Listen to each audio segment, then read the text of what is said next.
Hello everyone, welcome back to IGNOU exams. आज मैं आपको इग्नू के कोर्स BEVAE 181 का जो ऑब्जेक्टिव पेपर मैंने कल थोड़ा सा अपलोड किया था ना, कुछ क्वेश्चंस से 15-17 क्वेश्चंस मैं अपलोड कर पाई थी। मतलब बहुत सारी रीज़न्स की वजह से मैं ये वीडियो कंप्लीट नहीं कर पाई थी, लेकिन आज मैं इसके पूरे 50 क्वेश्चंस कंप्लीट करवाऊँगी आपके। तो ये प्रीवियस ईयर का पेपर है जो मैंने डाउनलोड किया है इन्वायरमेंटल स्टडीज़ का।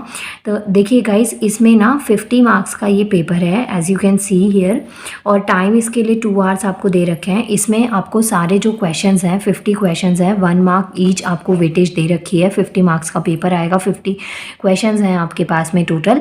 और यहाँ पे ये जो क्वेश्चंस हैं वो हैं ऑब्जेक्टिव, मीन्स की टिक द करेक्ट ऑप्शन है। तो ये टोटल 50 क्वेश्चंस हैं, जिसमें से ये कुछ क्वेश्चंस मैंने आपको करवा दिए थे, हिंदी और इंग्लिश दोनों में मैं करवा रही हूँ आपको। तो आज हम इसको आगे से कंटिन्यू करेंगे। क्वेश्चन नंबर 15 से मैं करवाऊँगी। वैसे तो मैंने आपको ना 15 क्वेश्चन नंबर 15 वैसे करवा दिया था, लेकिन फिर भी अगर कुछ थोड़ा बहुत रह गया हो तो अभी हम 15 क्वेश्चन से ही कंटिन्यू करेंगे। क्वेश्चन है, during the 14th century more than half of the population of Europe and Asia was killed due to.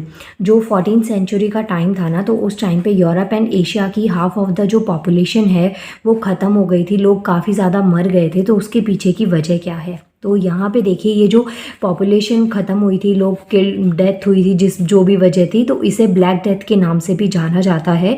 तो अगर क्वेश्चन ब्लैक डेथ से रिलेटेड आ जाए या फिर 14th सेंचुरी वाला एग्जाम्पल आपसे पूछा जाए, तो दोनों ही सिचुएशन में आपको ये ध्यान में रखना है कि ये जो डिजीज़ थी ये किस बीमारी की वजह से इतने सारे लोग मरे थे। तो वो आंसर होगा बबेनॉइक प्लेग।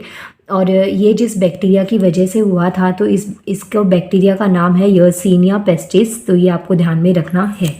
क्वेश्चन को हिंदी में देखते हैं। क्वेश्चन नंबर 15 है, 14वीं शताब्दी में यूरोप और एशिया में आधे से अधिक जनसंख्या के मारे जाने का कारण क्या था? बुबोनोइक प्लेग। तो ये आपको क्वेश्चन करना है। नेक्स्ट क्वेश्चन नंबर 16 है, एंड अगर आपने मेरी पहले वाली वीडियो देखी है तो एज आई टोल्ड यू कि इनमें जो क्वेश्चंस के आंसर्स मैंने टिक करे हैं वो मेरे अकॉर्डिंग तो ठीक करे हैं, लेकिन फिर भी एक बार आप क्रॉस चेक कर लीजिएगा, कहीं कुछ गलत मत पढ़ कर जाइएगा। ये सिर्फ इसलिए मैं इस वीडियो को रिकॉर्ड कर रही हूँ कि एटलीस्ट आपको थोड़ा क्वेश्चन का पैटर्न पता चल जाए और थोड़े बहुत आपको आंसर्स का भी आइडिया लग जाए कि किस तरीके से क्वेश्चन को आप अपना अटैम्प्ट कर सकते हैं। सिर्फ इस पर्पज़ से मैं इसको कर रही हूँ। तो प्लीज़ एक बार आंसर्स के लिए मेक श्योर आप अपनी तरफ से भी श्योरिटी रखिएगा, एक बार क्रॉस चेक करिएगा, तभी आप इनको आगे पढ़ना। Next question number 16 is, which one of the following is not a genetic disease. आपको 4 टाइप की डिजीज़ दे रखी हैं और पूछा गया है इनमें से कौन सी जेनेटिक डिजीज़ नहीं है। तो जेनेटिक डिजीज़ का मतलब ये होता है कि आपके पेरेंट्स या आपकी जो पहले की जनरेशन है उनके अंदर वो डिजीज़ थी और आपके अंदर वो अब आ गई। तो इसमें से क्वेश्चन ये पूछा गया है कौन सी वाली जेनेटिक डिजीज़ नहीं है। अगर आपने बहुत कम भी पढ़ा है ना, बहुत कम भी, तो भी आप इसका आंसर दे सकते हैं कि इसका आंसर है मलेरिया, क्योंकि एक मस्कीटो बाइट से, मच्छर के काटने से ये डिजीज़ होती है, इसलिए ये एक जेनेटिक डिजीज़ नहीं है। वन मोर एडवाइस आप सबके लिए कि जो भी क्वेश्चन आप पढ़ते हैं तो इसमें ये जो वर्ड है ना, नॉट वर्ड, इसको बहुत ध्यान में रखना, क्योंकि यहाँ पे पूछा गया है कौन सी नहीं है। तो ये क्वेश्चन को ध्यान से पढ़ के उसके बाद ऑप्शंस पे फोकस करिएगा और मोस्ट ऑफ द क्वेश्चंस आप अपने आप ही कर पाएंगे। अब देखिए, जो मलेरिया है ये किसी मच्छर के काटने से होता है और इसके पीछे का जो ये वजह है, तो देखिए disease caused by the Plasmodium parasite जो होते हैं उसकी वजह से होता है, और बाइट ऑफ इन्फेक्टेड मॉस्किटो, जो इन्फेक्टेड मच्छर होता है, मस्कीटो होता है, उसके काटने से ये जो डिज़ीज़ है वो मलेरिया डिजीज़ होती है। और जैसे मलेरिया, डेंगू, ये इस टाइप की जो डिज़ीज़ होती है ना, मोस्ट ऑफ द डिजीज़ जो मस्कीटो से होती है वो फीमेल मस्कीटोज़ की वजह से होती हैं। नाउ नेक्स्ट आता है जो सेवेरिटी है of malaria varies based on the species of Plasmodium. अब जो ये ना इस स्पीशीज से होता है प्लाज्मोडियम से। अब ये जितनी डेंजरस होती है, जो मलेरिया का जो सिम्टम्स है या जो केस है ना, काफ़ी हद तक बिगड़ जाते हैं बहुत से पेशेंट्स में, तो वो इसी वजह से होती है कि कैसी जो प्लाज्मोडियम की कैसी स्पीशीज़ ने उनको बाइट किया है। तो ये हो गया क्वेश्चन नंबर 16। देखिए, निम्नलिखित में से कौन सा अनुवांशिक रोग नहीं है। तो अनुवांशिक रोग कौन सा नहीं है, तो इनमें से आपको बताना है, आंसर हो गया मलेरिया। नेक्स्ट क्वेश्चन है क्वेश्चन नंबर 17। देखिए इसमें आपको ना यहाँ पे इन्वायरमेंटल इन्फ्लुएंस दे रखे हैं और यहाँ पे इनकी कैटेगरी दे रखी है, तो आपको इनको मैच करना है। जैसे कि पॉइजन है, पॉइजन क्या है, अगर जो जहर है बॉडी में फैलता है या नहीं फैलता उससे मैटर नहीं करता, पॉइजन क्या है, एक केमिकल चीज़ की कैटेगरी में आता है। नॉइज़ की बात करें, नॉइज़ क्या होता है, बहुत सारे टाइप्स होते हैं नॉइज़ के, तो ये क्या है, शोर है, लाउड म्यूज़िक है, हॉर्न है, तो इस तरीके का शोर है, तो ये किस कैटेगरी में आएगा, फिजिकल कैटेगरी में। क्राउडिंग क्या होता है, सॉरी क्राउडिंग बोल रही हूँ मैं। ओवर क्राउडिंग क्या होता है, सोशो इकोलॉजिकल पर्सपेक्टिव है, जो समाज विज्ञान संबंधी जो जैसे रैलीज वगैरह होती हैं या जहाँ पे स्पीच वगैरह दे दी, तो वहाँ पे क्या होता है, ओवर क्राउडिंग होती है, या कोई फेमस सेलिब्रिटी के आने की वजह से। एलर्जेंस जो होते हैं वो किसका एग्जाम्पल है, बायोलॉजिकल एक एग्जाम्पल है। तो यहाँ पे जो आपको इन्वायरमेंटल इन्फ्लुएंस है, इनको आपको इन कैटेगरी से मैच करना है और उसके बाद में आपको यहाँ पे आंसर्स को मैच करना है कि कौन सा आंसर इनमें से करेक्ट है। ऐसे जो क्वेश्चंस होते हैं ना, उनको करने का बेस्ट वे ये है कि अगर आपको एक या दो आंसर्स के लिए भी अगर आप श्योर हैं, मानिए आप पॉइजन के लिए श्योर हैं कि ये केमिकल है, नॉइस के लिए आप श्योर है कि ये फिजिकल है, तो आपको पहले ही देखना है। जैसे बी का पार्ट क्या होना चाहिए, आपके अकॉर्डिंग आंसर 1 होना चाहिए। तो इनमें से ना आप देखिए बी का 1 आंसर कौन सा है, ये तो बहुत ईजी है। जैसे हम जब कॉम्पिटिटिव एग्जाम की प्रिपरेशन करते हैं ना, उस टाइम पे थोड़े से टफ आते हैं, लेकिन कॉलेज लेवल पे इतना टफ नहीं आएगा। तो यहाँ पे आप अगर एक आंसर को भी लेके श्योर है ना कि नॉइस जो है वो फिजिकल कैटेगरी में तो आता है, तो आपने यहाँ पे देखा बी का आंसर क्या होना चाहिए, 1। तो और किसी ऑप्शन में बी का आंसर 1 दे रखा है, नहीं दे रखा, तो आंसर ये आपका करेक्ट हो गया। ऐसे अगर आपको सारे पॉइंट्स पता है तो बहुत अच्छी बात है, लेकिन ऐसे कुछ एलिमिनेशन टेक्निक से भी आप इन आंसर्स को निकाल सकते हैं।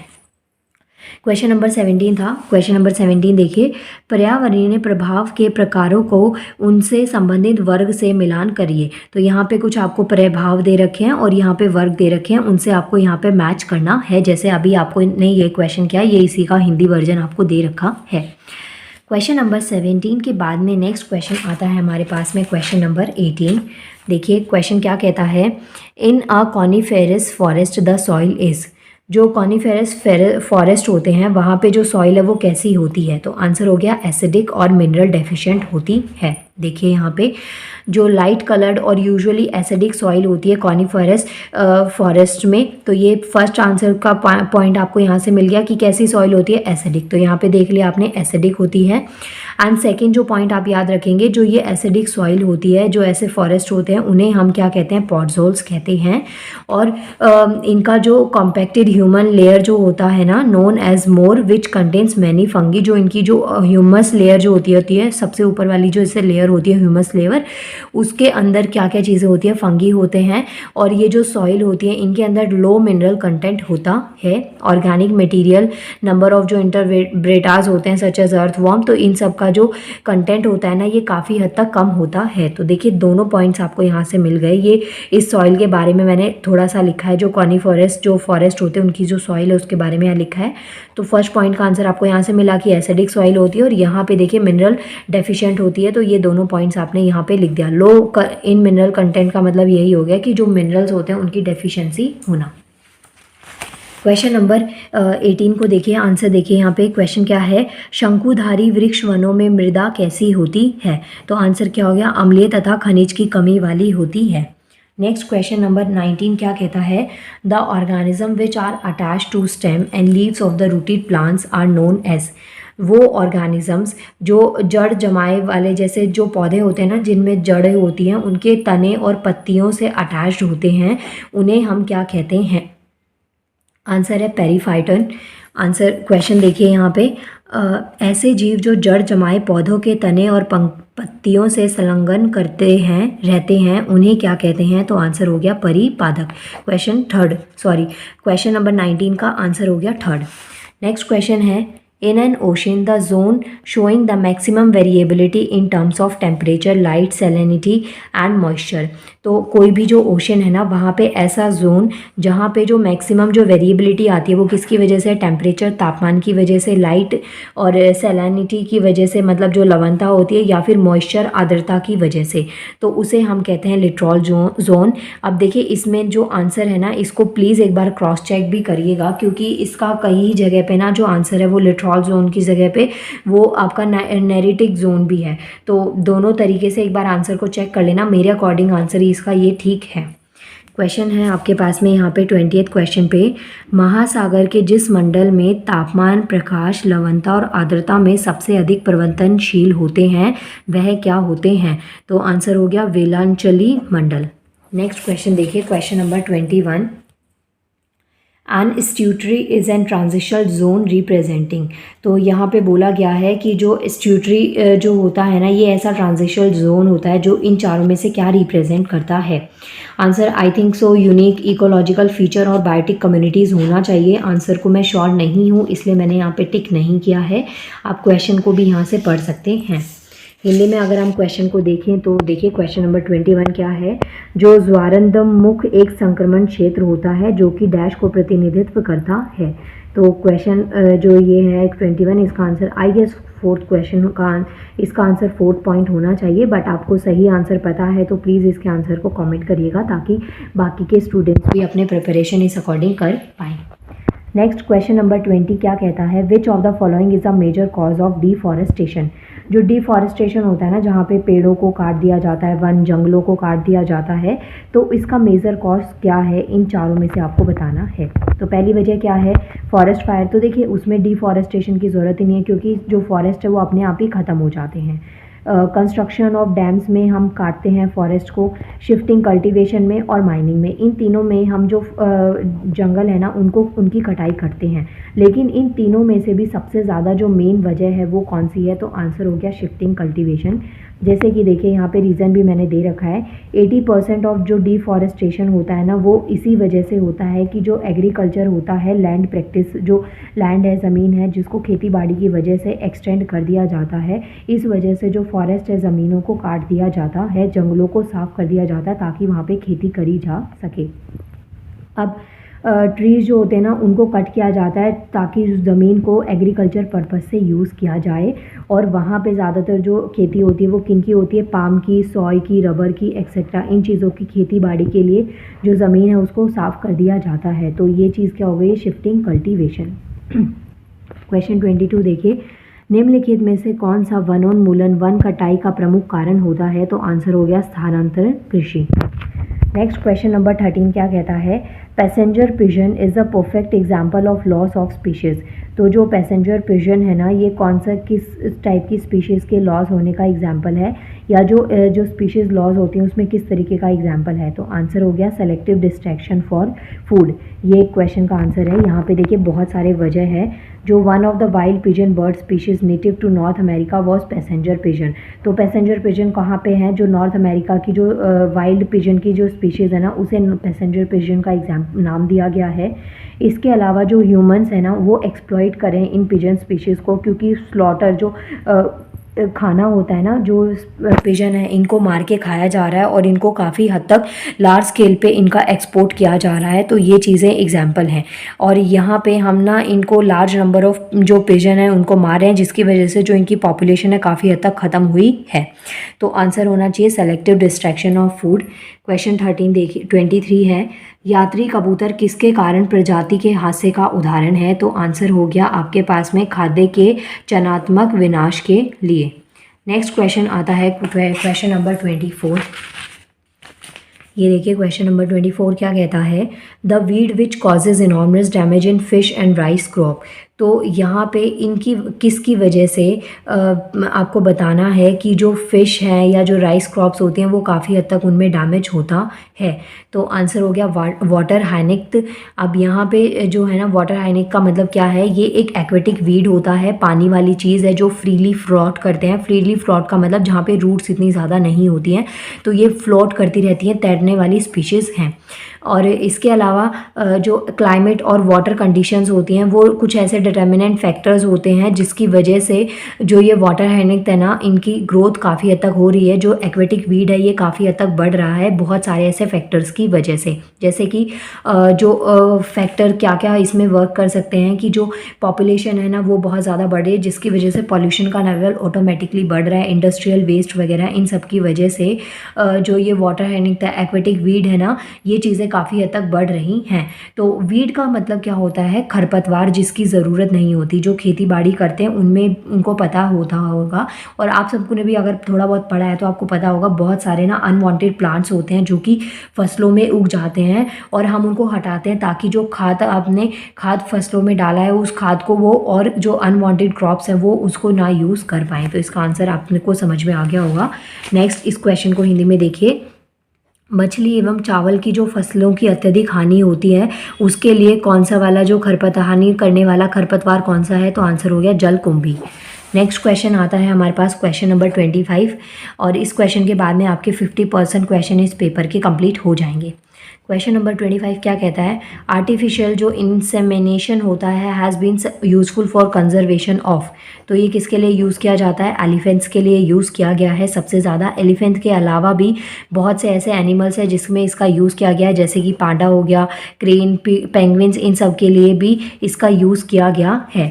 तो इस जो ये है ना आर्टिफिशियल इंसेमिनेशन, इसका यूज़ क्यों किया जाता है? तो ये एक ऐसा मेथड होता है जिसमें रिप्रोडक्शन करवाया जाता है, जहाँ पे जो स्पर्म है ना उसको डेलिबरेटली फिक्स या इंट्रोड्यूस किया जाता है जो फीमेल की कैर्विक्स या फिर यूट्रस के अंदर। तो जो स्पर्म है ना वो मेल ऑर्गेनिज्म है और जो फीमेल की बॉडी में यूट्रस होता है जहाँ पे बेबी को रखा जाता है, तो वहाँ पे इसको स्पर्म को इंजेक्ट करवाया जाता है। तो इसे हम आर्टिफिशियल इंसेमिनेशन कहते हैं। इसकी वजह इससे क्या होता है, इससे ये क्यों करवाया जाता है, इसकी हेल्प क्या होती है? तो ऑब्वियसली अगर आप थोड़ा बहुत भी बायो पढ़े हैं, नहीं भी पढ़े होंगे तो इतनी प्रैक्टिकल नॉलेज सबको होती है कि इससे रिप्रोडक्शन बढ़ता है। तो जो इंडेंजर्ड स्पीशीज़ होती है ना उनकी पॉपुलेशन को इंक्रीज़ करने के लिए इस आर्टिफिशियल इंसेमिनेशन टेक्निक का यूज़ किया गया है। और एलिफेंट्स के अलावा ये और जो 3-4 और एनिमल्स हैं जिनके अंदर इसको काफ़ी हद तक सक्सेसफुली यूज़ किया गया है। क्वेश्चन नंबर 25 देखिए। कृत्रिम विसर्जन के संरक्षण के लिए उपयोगी रहा है। तो ये किसके लिए ज़्यादा यूज़फुल रहा है? हाथियों के लिए, एलिफेंट्स के लिए। ये हो गया question number 25। Now question number 26 is Which one of the following is not a major characteristic feature of biodiversity hotspot?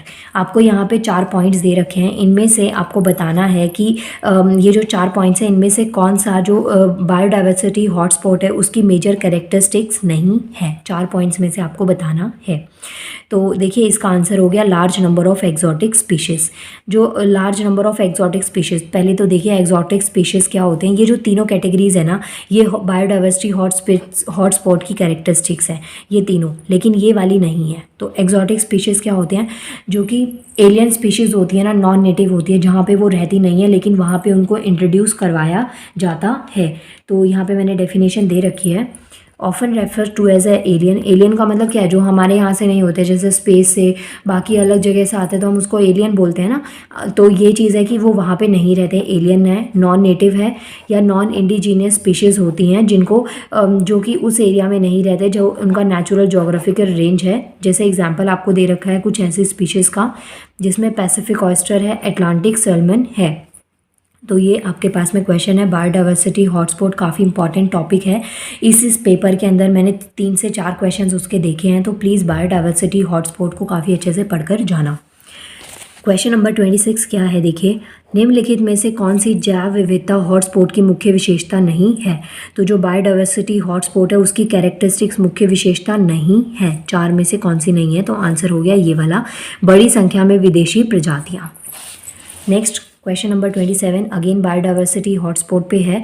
आपको यहाँ पे 4 पार्ट्स दे रखे हैं। इसमें पूछा गया है कि कौन सा जो एरिया है इंडिया में वो बायोडाइवर्सिटी हॉटस्पॉट का एग्जाम्पल है। तो देखिए टोटल ना 36 बायोडाइवर्सिटी हॉटस्पॉट्स को कंक्लूड किया गया है, मेजर ऑब्जर्व किया गया है या उनका पता लगाया गया है। और 36 में से जो 4 है ना वो इंडिया में एग्जिस्ट करते हैं। ये क्वेश्चन काफ़ी इंपॉर्टेंट है वन डे एग्जाम परस्पेक्टिव से भी, कि टोटल 36 जो बायोडाइवर्सिटी हॉटस्पॉट्स हैं उनमें से 4 इंडिया में लाई करते हैं। और वो 4 कौन कौन से? The Himalayas, western Ghats, Indo Burma region और सूडान लैंड। ओके, तो यहाँ पे देखिए इन चारों में से कौन सा यहाँ पे मैच कर रहा है? वेस्टर्न घाट्स। तो बाकी के जो 4 हैं चारों के नाम आपको याद होने चाहिए। इंडिया का पूछा गया है तो आपको आंसर देना है वेस्टर्न घाट्स। क्वेश्चन देखिए, भारत के निम्नलिखित क्षेत्रों में से कौन सा जैव विविधता का हॉटस्पॉट है? तो आंसर हो गया पश्चिमी घाट। नेक्स्ट क्वेश्चन है, अच्छा एक पॉइंट और यहाँ पे, जो ये सुंदरबन है और ये सुडनलैंड है, तो ये दोनों में आपको कन्फ्यूजन हो सकती है, तो याद रखना कि यहाँ पे ये चार आपके पास जो हैं ये इंडिया में पाए जाते हैं, biodiversity hotspot. Next question number 28 क्या है, which one of the following has a maximum genetic diversity in India. इन चारों में से किस में सबसे ज़्यादा जो जेनेटिक डाइवर्सिटी इंडिया में पाई जाती है, तो आंसर हो गया मैंगो। मैंगो का जो साइंटिफिक नेम है उसे कहते हैं मैंगीफेरा इंडिका।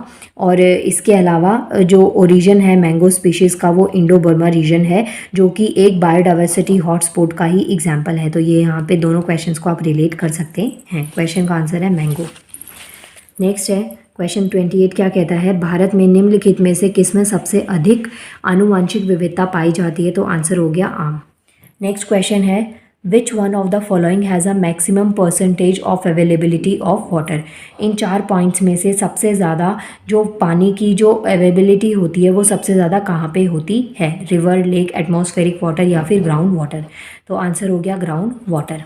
क्वेश्चन देखिए, निम्नलिखित में से किस प्रकार के जल की अधिकतम प्रतिशत उपलब्धता होती है। आंसर हो गया आपके पास में भूम जल, जिसे ग्राउंड वाटर कहते हैं। नेक्स्ट हमारे पास में क्वेश्चन है, among the ecosystem mention below. आपको 4 इकोसिस्टम दे रखे हैं यहाँ पे, where one can find maximum biodiversity. इन चारों में से सबसे ज़्यादा जो बायोडाइवर्सिटी है, जैव विविधता है, वो कहाँ पे पाई जाती है। आंसर हो गया कोरल रीफ। जो कोरल रीफ होते हैं वो 20% जो मैरीन लाइफ होती है, जो एक्वेटिक बॉडीज़ होती हैं, वाटर बॉडीज़ होती हैं, उनकी जो उनका घर है, उनकी जगह है।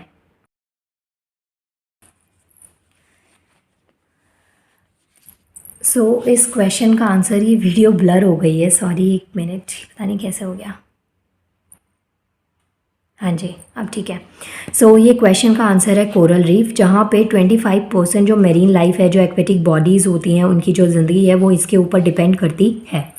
क्वेश्चन देखते हैं यहाँ पे, निम्नलिखित पारिस्थितिक तंत्र में से किस एक में सबसे अधिक जैव विविधता पाई जाती है। तो इन चारों में से किस में सबसे ज़्यादा जैव विविधता देखी जाती है। आंसर हो गया आपके पास में प्रवाल भित्तियाँ, जिसको कोरल रीफ कहते हैं। Next question number 31 is, how much water on earth is really accessible for human use. अब ये क्वेश्चन काफ़ी अच्छा है। देखिए, जब हम अर्थ को देखते हैं ना, तो आपको ग्रीन और ब्लू दिखती है, तो उसमें बहुत सारा पानी, बहुत सारी ग्रीनरी है, लेकिन फिर भी जो हमारी गवर्नमेंट है ना, हमको ये चीज़ समझाती रहती है कि पानी बचाओ, वाटर सेव करो, बहुत ज़रूरी है। तो इसी से रिलेटेड आपके पास में क्वेश्चन है कि जो अर्थ पे कितना % जो वाटर है वो हमारे लिए ईजिली एक्सेसिबल वाटर है ह्यूमन यूज़ के लिए। तो उसका आंसर है 3%। और इसमें से भी कुछ 0% जो वाटर है ना, वो हमारे पीने के लिए यूज़फुल होता है, बाकी पानी को आप पी नहीं सकते हैं। इसी वजह से जो पानी है उसकी शॉर्टेज अर्थ पे देखने को मिलती है। क्वेश्चन नंबर 31 देखिए, पृथ्वी पर पाए जाने वाला कितना जल हम सबके लिए सहजता आसानी से उपलब्ध है। तो आंसर हो गया 3%। नेक्स्ट क्वेश्चन है, the soil which is low in organic matter and has low fertility in India is. अब ऐसी कौन सी वाली जो सॉइल है जिसका जो ऑर्गेनिक मैटर है वो कम है, जिसमें और जो फर्टिलिटी रेट है वो भी बहुत ज़्यादा कम है। तो यहाँ पे देखिए, मैं ना 2 आंसर्स में कंफ्यूज हो गई, रेड सॉइल और सॉइल ऑफ डेजर्ट रीजन। तो एक बार क्रॉस चेक कर लीजिएगा, मेरे अकॉर्डिंग इसका आंसर ये वाला होना चाहिए, सॉइल ऑफ डेजर्ट रीजन। तो यहाँ पे क्योंकि मेरे अकॉर्डिंग देखिए, ये जो सैंडी सॉइल होती है ना, इसमें ऑर्गेनिक मैटर भी कम होना चाहिए, प्लस जो फर्टिलिटी रेट है ना वो भी काफ़ी हद तक कम होता है। लेकिन फिर भी इस आंसर को एक बार क्रॉस चेक कर लीजिएगा, मैं इसके अकॉर्डिंग आपको समझा देती हूँ। जो जैसे जो फर्टिलिटी रेट है वो किसकी वजह से कम होता है, जहाँ पे सेलाइन कंटेंट बहुत ज़्यादा होता है, जहाँ पे जो लवणता होती है वो काफ़ी ज़्यादा हो जाती है। प्लस जो सैंडी सॉइल होती है, जो कहाँ पे पाई जाती है, राजस्थान और गुजरात जैसे कुछ एरियाज़ में पाई जाती है, काफ़ी ड्राई होती है, एरिड रीजन होते हैं, इसलिए इस सॉइल को एराइड सॉइल भी कहा जाता है। इसलिए भी मुझे लगता है कि ये जो आंसर है ये ठीक होना चाहिए, क्योंकि जो एराइड सॉइल है ना उसमें ऑर्गेनिक मैटर और फर्टिलिटी रेट काफ़ी कम होता है। तो कई जगह पे एराइड सॉइल का भी एग्जाम्पल होता है। तो आप इस क्वेश्चन को एक बार चेक कर लीजिएगा। नाउ क्वेश्चन को हिंदी में और देख लेते हैं एक बार। भारत में वह मृदा जिसमें कार्बनिक तत्वों की कमी होती है, जिसकी उर्वरता कम होती है, वह कौन सी है। तो आंसर देख लीजिए, मेरे अकॉर्डिंग ये होना चाहिए, बाकी आप एक बार इसको क्रॉस चेक कर लेना। क्वेश्चन नंबर 33 है, which of the following is not a practice use to prevent soil erosion. अब ये 4 पॉइंट्स है, इनमें से आपको पूछा गया है कि कौन सी ऐसी प्रैक्टिस है जिसको यूज़ नहीं किया जाता सॉइल इरोजन के लिए, उससे बचने के लिए यूज़ नहीं किया जाता। तो आंसर क्या हो गया, कुल। कुल क्या है, एक मेथड होता है जिससे हम वाटर को कंजर्व कर पाते हैं, पानी को बचा पाते हैं। That includes a lot of soil erosion, जिसकी वजह से काफ़ी हद तक जो सॉइल इरोजन है ना, मृदा अपरदन हो जाता है। तो कुल्स क्या होता है, काफ़ी लॉन्ग चैनल्स होते हैं जिसको बनाया जाता है कि पानी को कैरी आउट करे, जैसे पाइप रिवर टाइप में होती है ना, ऐसे आपने लेन बना दी जहाँ से पानी फ्लो करता हुआ आ रहा है। तो इस तरीके से ये जो लॉन्ग चैनल्स होते हैं इनको कुल कहते हैं, इसको क्रिएट किया जाता है। और जहाँ पे पानी नहीं जाता, जैसे ग्लेशियर से पानी को लिया जाता है और उन रीजन्स पे पहुँचाया जाता है जहाँ पे पानी की बहुत ज़्यादा रिक्वायरमेंट होती है, जैसे विलेजेस एरिया या जहाँ पे एग्रीकल्चर प्रैक्टिस बहुत ज़्यादा होती है। क्वेश्चन देखिए, निम्नलिखित में से कौन सा तरीका मृदा अपरदन की रोकथाम के लिए प्रयुक्त नहीं होता है। तो इन तीनों में से कौन सा ऐसा तरीका है जिससे जो मृदा अपरदन है, सॉइल इरोजन है, उसको रोका नहीं जाता है। तो आंसर हो गया कुल। नेक्स्ट क्वेश्चन है question number 34, identify the conventional source of energy from the following. आपको यहाँ पे 4 पॉइंट्स दे रखे हैं, इसमें आपको जो कन्वेंशनल सोर्स ऑफ एनर्जी है उसको फाइंड आउट करना है। तो इसके लिए पहले आपको ना पता होना चाहिए कन्वेंशनल सोर्स और नॉन कन्वेंशनल सोर्स क्या होता है। कन्वेंशनल सोर्स को non renewable source of energy कहते हैं और जो नॉन कन्वेंशनल होता है इसे हम रेन्यूएबल सोर्सेज ऑफ एनर्जी कहते हैं। अब कन्वेंशनल सोर्स का मतलब वो होता है जिनको ऐसे सोर्सेज एनर्जी के जो अगर एक बार ख़त्म हो गए ना तो उनको दोबारा बनाने में बहुत बहुत सालों का टाइम लग जाता है। और नॉन कन्वेंशनल सोर्स वो होते हैं जो अगर एक बार ख़त्म हो गए तो आप उनको दोबारा भी थोड़े टाइम बाद बना सकते हैं, क्योंकि आपके पास में सोर्सेज अवेलेबल होते हैं। जैसे कि जो कन्वेंशनल है उसके एग्जांपल हैं कोयला ख़त्म हो गया तो जो इससे जितनी भी एनर्जी बनती है उसको दोबारा बनाना मुश्किल है, फॉसिल फ्यूल्स और पेट्रोलियम। नॉन कन्वेंशनल के एग्जांपल है सोलर, विंड, सोलर एनर्जी जो कि हमको सन से मिल रही है, विंड, हवा, जियोथर्मल और टिडनल एक्सेट्रा। तो ये नॉन कन्वेंशनल के एग्जाम्पल हैं। इससे रिलेटेड कोई और क्वेश्चन भी आ सकता है, तो इनको डिफरेंसेस को अच्छे से पढ़ के जाइएगा ताकि आप इन क्वेश्चंस को अटेम्प्ट कर पाएँ। क्वेश्चन नंबर 34 क्या कहता है, निम्नलिखित में से ऊर्जा से के परंपरागत स्रोत को पहचानना है। नेक्स्ट क्वेश्चन नंबर 35 है, अब बायोगैस सिग्निफायर, जो बायोगैस सिग्निफायर होता है ना वो क्या कन्वर्ट करता है, सॉलिड फ्यूल को किसके अंदर, गैशियस फ्यूल में कन्वर्ट करता है। आंसर को क्रॉस चेक कर लेना एक बार। क्वेश्चन 35 है, अब बायोगैस गैसीफायर रूपांतरित करता है किसको, ठोस ईंधन को गैसीय ईंधन के अंदर, स्पेशली हाइड्रोजन के अंदर। नेक्स्ट क्वेश्चन है, the most suitable fuel for the fuel cell, जो फ्यूल सेल होता है ना उसके लिए सबसे जो सूटेबल जो फ्यूल होता है वो कौन सा है, हाइड्रोजन है। क्वेश्चन देखिए, ईंधन सेल के लिए सबसे उपयुक्त ईंधन कौन सा होता है, हाइड्रोजन। नेक्स्ट क्वेश्चन है, the biophysical carrying capacity dash population that can be supported by the resources of the planet at given level of technology। यहाँ पे फिलअप आपको भरना है तो यहाँ पे आएगा आपका पास मैक्सिमम। तो जो बायो फिजिकल कैरिंग कैपेसिटी होती है वो मैक्सिमम पॉपुलेशन जो होती है उसको सपोर्ट कर सकती है। अब यहाँ पे क्वेश्चन देखिए, जैव भौतिक धारण क्षमता वह जो अधिकतम जनसंख्या है जिससे प्रौद्योगिकी के दिए गए स्तर पर ग्रह के संसाधनों द्वारा समर्थित किया जाता है। नेक्स्ट क्वेश्चन है, which of the following is not a green house gas.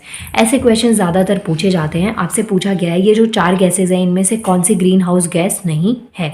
तो आंसर क्या हो गया, क्लोरीन, क्योंकि ये जो है ना ये जो इंफ्रारेड रेडिएशंस होती हैं उनको एब्जॉर्ब नहीं कर पाती हैं, तो ये ग्रीन हाउस गैस नहीं है। बाकी की जो गैसेज होते हैं वो हमको प्रोटेक्ट करती हैं, हमारे लिए बहुत ज़रूरी होती हैं।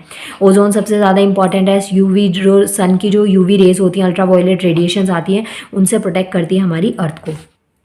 क्वेश्चन है, निम्नलिखित में से कौन सी ग्रीन हाउस गैस नहीं है। तो आंसर क्या हो गया, क्लोरीन। नेक्स्ट क्वेश्चन है question number 39, which of the following is not related to the climate change. आपको यहाँ पे 4 टाइप दे रखे हैं, इन चारों में से कौन सा जो क्लाइमेट चेंज है उससे रिलेट नहीं करता है। तो देखिए यहाँ तो क्योटो प्रोटोकॉल और मॉन्ट्रियल प्रोटोकॉल आपको दे रखे हैं, बाकी UNFCCC और IPCC की मैंने यहाँ पे फुल फॉर्म दे दी है। फर्स्ट है UNFCCC, United nation framework convention on climate change. तो ऑब्वियसली क्लाइमेट चेंज से रिलेटेड पूछा गया है ना कि कौन सी रिलेटेड नहीं है इन चारों में से, तो ये तो होगी नाम में ही क्लाइमेट चेंज आ रहा है तो ये क्लाइमेट से रिलेटेड है। सेकंड क्या है, inter governmental panel on climate change, तो ये भी किससे रिलेटेड है, क्लाइमेट चेंज से रिलेटेड है, तो ऑब्वियसली आंसर पहला और दूसरा तो हो नहीं सकता। थर्ड आता है क्योटो प्रोटोकॉल और मॉनिट्रियल प्रोटोकॉल, तो इन दोनों के बारे में भी थोड़ा बहुत आप पढ़ लेना। इसका आंसर है मॉनिट्रियल प्रोटोकॉल, क्योंकि क्योटो प्रोटोकॉल जो है ना वो भी कहीं ना कहीं क्लाइमेट से रिलेटेड बात करता है। क्वेश्चन देखिए, क्वेश्चन नंबर 39, निम्नलिखित में से कौन सा जलवायु परिवर्तन से संबंधित नहीं है, तो आंसर हो गया आपके पास में मॉनिट्रियल प्रोटोकॉल।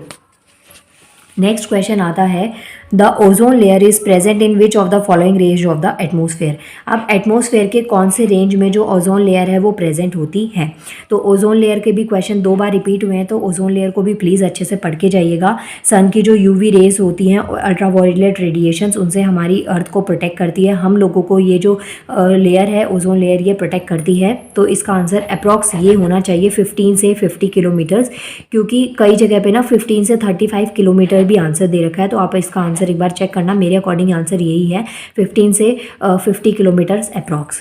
अब ओजोन की बात करते हैं तो रिलेटिवली हाई कंसंट्रेशन होता है ओजोन मॉलिक्यूल्स का, सिंबल इसका O3 होता है। क्वेश्चन नंबर 40 देखिए, वायुमंडल के निम्नलिखित किस प्ररास में ओजोन परत उपस्थित होती है, तो आंसर हो गया 15 से 50 किलोमीटर। नाउ नेक्स्ट क्वेश्चन है हमारे पास में क्वेश्चन नंबर 41 और 10 क्वेश्चंस रह गए हैं अब आपके टोटल यहाँ पे। तो क्वेश्चन है pH of rainfall was measure to be as per the following at 4 places ABC। यहाँ पे ना 4 जगह हैं ABCD, 4 जगह पे जो रेनफॉल है ना बारिश हुई है उसके पीएच को मेजर किया गया है। आपको बताना है which place has had the acid deposition, तो कहाँ पे एसिड डिपोजिशन हुआ है, तो ये क्या हो गया, आंसर हो गया A 5.5। तो देखिए जैसे पीएच स्केल होता है यहाँ पे 7 नंबर होता है, 7 क्या होता है, न्यूट्रल होता है, जिसे हम कहते हैं उदासीन, ना एसिडिक ना बेसिक। 7 से जो नीचे होते हैं नंबर्स, जैसे 8 हो गया 9 हो गया, ऐसे जो नंबर्स होते हैं वो बेस होते हैं जिसे हम क्षार कहते हैं। और जो 7 से ऊपर होते हैं ना 6 हो गया 5 हो गया, और ये सब चीज़ें क्या होती हैं, एसिडिक होती हैं, जिसे हम अम्ल कहते हैं। तो ये आपको ध्यान में रखना है। तो जो पीएच है ना वो आपको बताना है। तो वैसे सारे यहाँ पे एसिडिक पीएच दे रखे हैं, इसीलिए क्वेश्चन में काफ़ी कन्फ्यूजन हो जाती है। तो आंसर हो गया आपका 5.5। अब क्वेश्चन को हिंदी में भी एक बार थोड़ा देख लेते हैं क्या कहता है क्वेश्चन। वर्षा का पीएच निम्नलिखित 4 स्थानों पर मापा गया, किस स्थान पर अम्ल निक्षेपण हुआ है, तो आंसर हो गया क। नेक्स्ट क्वेश्चन है which of the following chemical is responsible for ozone depletion. तो देखिए अगेन ओजोन का क्वेश्चन है, प्लीज़ इसको पढ़कर जाइएगा। इनमें से चारों में से कौन सा जो केमिकल है ओजोन के डिप्लीशन, ओजोन के हाथ से ओजोन में डैमेज होने के लिए रिस्पॉन्सिबल है, तो आंसर है क्लोरोफ्लोरोकार्बन। क्योंकि हम ना बहुत ज़्यादा लेवल पे जैसे गर्मी बढ़ रही है ना, तो इसकी वजह से जो AC है उसका यूज़ बहुत ज़्यादा बढ़ गया है, फ्रिज जो कूलिंग डिवाइसेज है उनका यूज़ बहुत ज़्यादा बढ़ गया है, जिनसे क्लोरोफ्लोरोकार्बन जिसके अंदर यूज़ किया जाता है, और इस केमिकल की वजह से जो ओजोन लेयर है वो काफ़ी हद तक डैमेज हो रही है।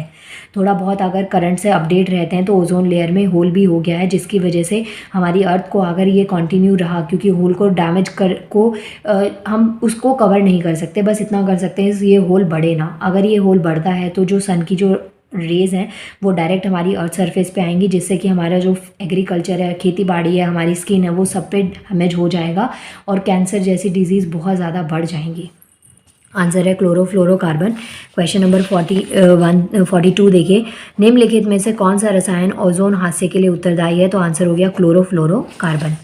Next question number 43, which of the following animal एग्जीक्रेट very concentrated urine. तो इनमें से कौन सा जो एनिमल है वो बहुत कंसनट्रेटेड यूरिन को एग्जीक्रेट करता है, तो आई गेस आंसर होना चाहिए नॉक्टरल जो रॉडेंट्स होते हैं, जो दिन में सो जाते हैं रात में उठे रहते हैं, ये होने चाहिए।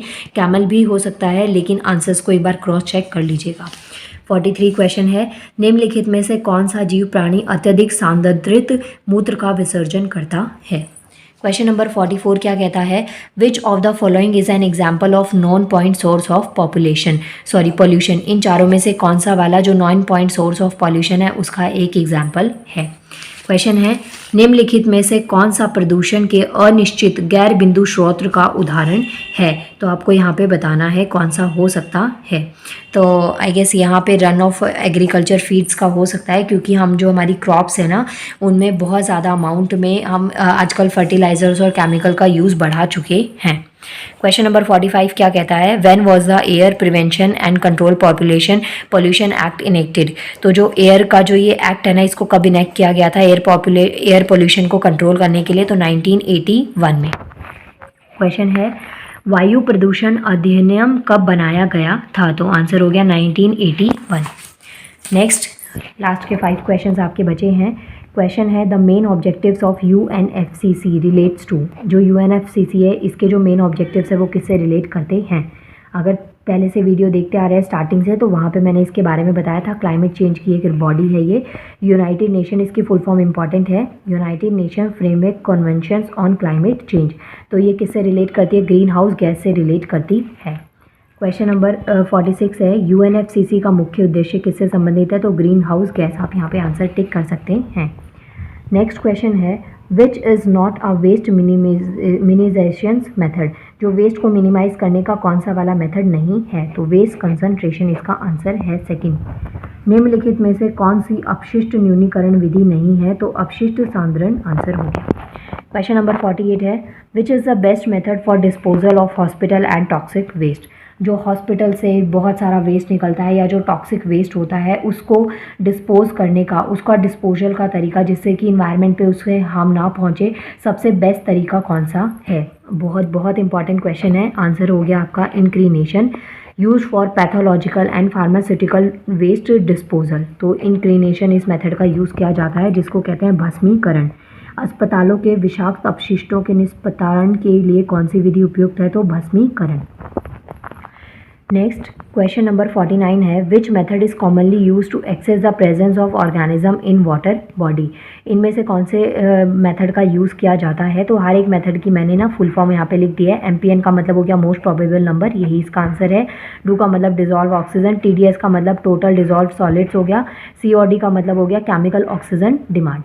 क्वेश्चन नंबर 49 देखिए, जल स्रोतों में जीवों की उपस्थिति के आंकलन के लिए प्रयुक्त विधि कौन सी है। सो आपके पास में आंसर आता है MPN।